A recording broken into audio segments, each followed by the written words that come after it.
आज वट सावित्री व्रत मनाया जा रहा है। महिलाएं पति की दीर्घायु के लिए व्रत रख कर विधि विधान से पूजन अर्चन कर रही हैं।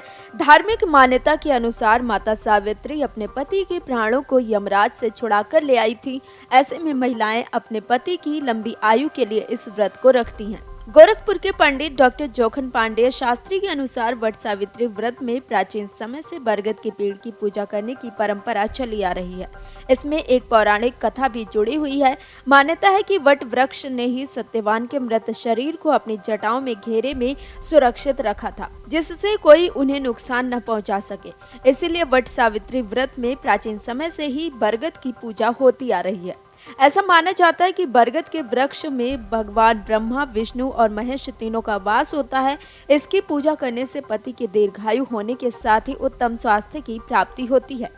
वहीं पंडित शरद चंद्र मिश्र के अनुसार इस दिन बांस की 2 टोकरी लें, उनमें सप्त धान्य गेहूं, जौ, चावल, तिल, कांगुनी, सावा, चना भर लें। उन दोनों में से एक पर ब्रह्मा और सावित्री व दूसरी टोकरी में सत्यवान और सावित्री की प्रतिमा स्थापित करें। यदि उनमें प्रतिमाएं ना हो तो मिट्टी या कुश से ही परिकल्पित कर स्थापित करें। वट वृक्ष के नीचे बैठकर ब्रह्मा सावित्री का, उसके बाद सत्यवान और सावित्री का पूजन करें। सावित्री के पूजन में सौभाग्य वस्तुएं चढ़ाएं। अब माता सावित्री को अर्घ्य दें। इसके बाद वट वृक्ष का पूजन करें।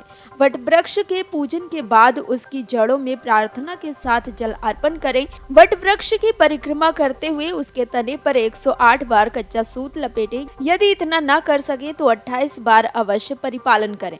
पूजा के अंत में वट सावित्री व्रत की कथा सुने।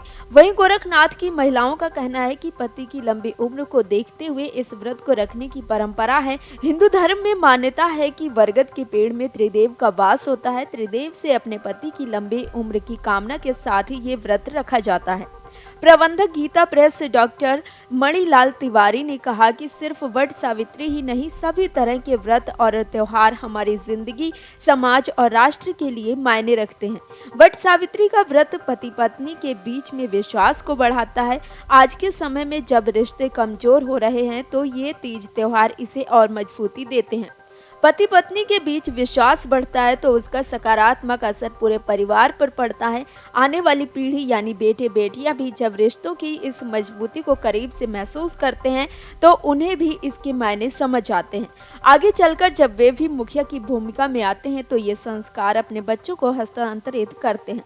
वीडियो डेस्क अमरउजाला.com। मन से उजाला कर चले, मन से उजाला कर चले, एक अमर उजाला कर चले।